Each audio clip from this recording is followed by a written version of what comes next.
very good afternoon to all our viewers and welcome to Lunchtime News, coming to you live and direct from the Newsfirst studios here in Colombo. I'm Joel Outspoon. Let's first take a look at what's making headlines this afternoon. 2 bodies discovered floating in a ditch in Polgolla, Kandy. A university student who sustained injuries while participating in the leadership training program to recommence training. Russia agrees to build up 8 nuclear reactors in Iran. Let's now take a look at these stories in detail. A university student who had sustained injuries while participating for a leadership training program will recommence training. Director General of the Ministry of Higher Education, Kirti Mavanala, stated that the student is in good health. However, university student activists expressed the following on the incident in a media briefing held yesterday. A student who participated for a leadership training program in the Kalewata Army camp in Anuradhapura has once again taken ill. Within the past 4 years, 2 university students died while engaging in this program. A part of this training is to jump from a 7-foot wall. It is when she jumped from this wall that she slipped and injured her spinal cord. What we would like to know is as to why they have kept her in the camp. The government knew that such an incident occurred for a long period of time, but they misuse their power and say that this is because of ragging. We will be holding a large-scale campaign against this. Now the student has been bedridden for months and now she won't be able to attend university because of her injuries. අපි කියන්නේ මේක තමයි නවකවදේ.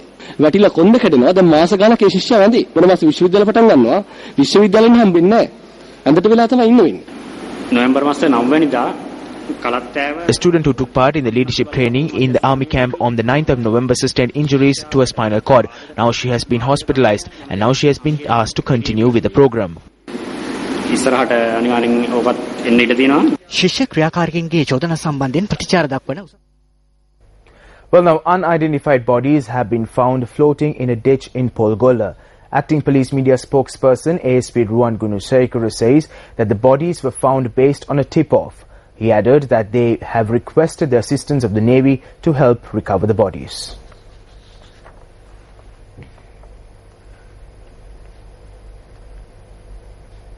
Well, now protests and strikes were staged in a number of areas in the island, putting forward several demands.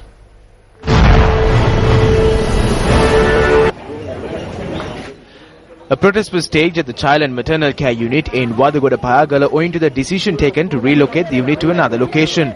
Later, Chairman of the Berola Pradeshik Sabha Kusman De Silva arrived at the location and explained to the residents the reason for relocating the unit. The chairman had noted that the Child and Maternal Care Unit should be relocated taking into account hygienic concerns. However, area residents point out that the current location be cleared up and brought up to a proper hygiene. The protesters later dispersed based on a promise given by the chairman that the Child and Maternal Care Unit will be renovated and be kept in line with the necessary environmental standards.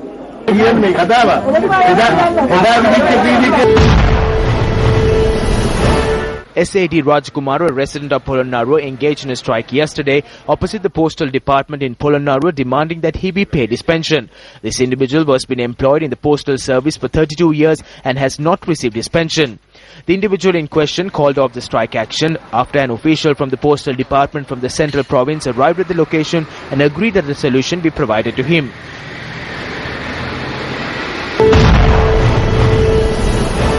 Meanwhile, area residents in Kalpitia staged a protest against the removal of the Kanamulla post office in Kalpitia that was in the area for almost 33 years. The area residents request that this ancient building be restored and safeguarded.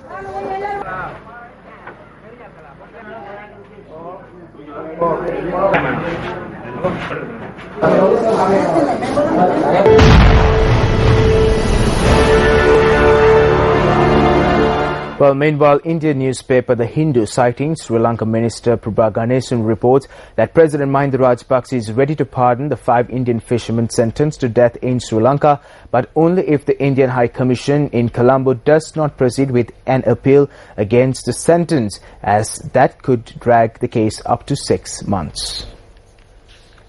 MP Ganesan said President Mahinda Rajapaksa wanted him to convey this decision to the High Commission. The Hindu notes that when they contacted officials at the High Commission, they said they would decide the next step today. The sudden development came on a day when an appeal was filed against the death sentence in the Colombo High Court. Well, Minister of Scientific Affairs Tissa Vitaruna states that new technology must be used if a country needs industrial development. He made this statement at an event held in Narumala yesterday. A ceremony was held to declare open a new electricity scheme in Narammala Alihitiyawa.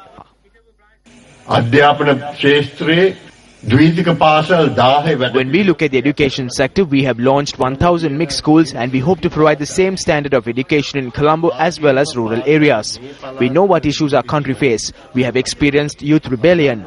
During the war, we saw many youth who were affected. They need a future. We can develop our country through technology and train them to use the maximum use of technology for the production of raw materials. We can use biotechnology and electronic technology to develop our industrial sector in the country.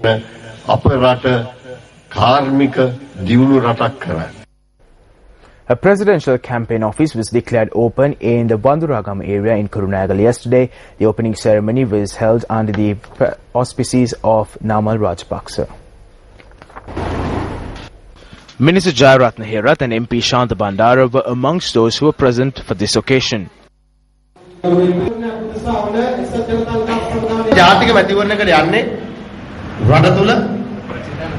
We are entering this national election in order to inquire into the political stance of the people. We have to give them the opportunity to exercise their right to choose who they wish to elect as their leader. However, for those who are in the opposition, an election is something they cannot digest. The opposition is fearful of elections.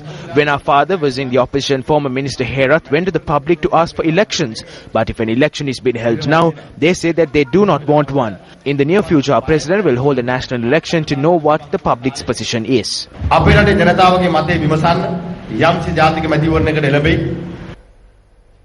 Well, now, Customs Media spokesperson Leslie Garmini notes that gold that was smuggled into the country amounting to 87 million rupees has been confiscated by the state. He also noted that around 113 cases have been reported thus far.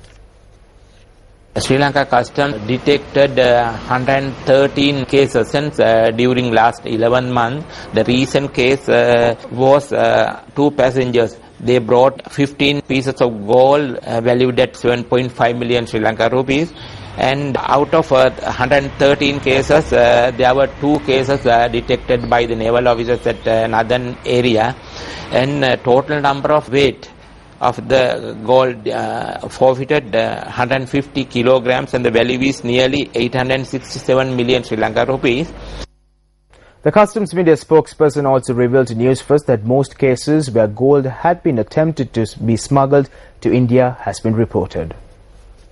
And most of the cases detected at the airport, and they brought from India and Singapore and Dubai.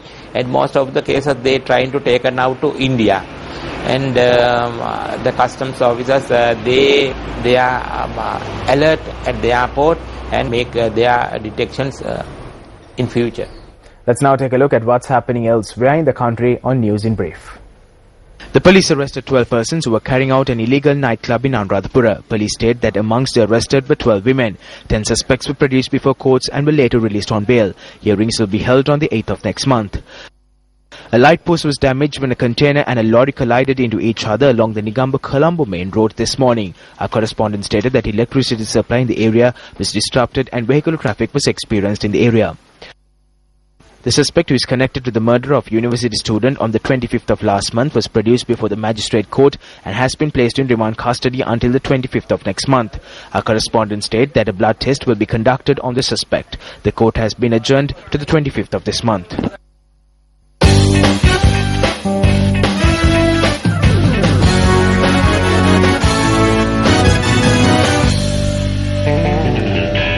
First up on sports news this afternoon, cricket supporter Andrew McLeish won almost $4,000 for catching a ball during a match between the Otago Wolves and the Wellington Firebirds in the New Zealand city of Hamilton. Oh, he's hit it straight up in the air. He's gone far enough. It has. Gee, I didn't think he'd... McCall was watching the game with his partner sitting on a hill at Hamilton Sidon Park when Otago Wolves batsman Michael Bracewell launched a ball over the fence. The barefoot fan ran towards the ball and plucked it out the air, catching it. The game's commentator and former New Zealand wicketkeeper Ian Smith yelled, "He's got it, he's got it, he's got it, you champion," before announcing that this crowd catch was worth $4,000. Local media reported McCullough, who is said to be Bracewell's brother-in-law, will use the money to pay off credit card debts. $5,000! You absolute champion! just this is a catch that anyone out in the middle would be so proud of. It's got to be clean, folks. He can't juggle it, he can't drop it, it can't bounce off his body. He has to take it absolutely clean, and that was yes. Now why that? Volts. Hey, Volts man. Well, now viewers will be able to hear the communications between the TV umpire and the on-field officials in the upcoming one-day series between Australia and South Africa, and possibly during some matches at next year's World Cup. The ICC has announced the broadcasting trial for the 5-match ODI series starting on Friday in an effort to demystify the umpiring process for home viewers. The broadcaster, the Nine Network, will have access to communication between umpires and can air those discussions during referrals, consultations and DRS player reviews. The consistency of decision-making by TV umpires has been an issue over the past couple of years, and the ICC said in a statement that it hoped the move would help to make umpiring more understandable to viewers and spectators. It also said that the broadcasting trial could be rolled out to select matches in the World Cup next year if it proved a success.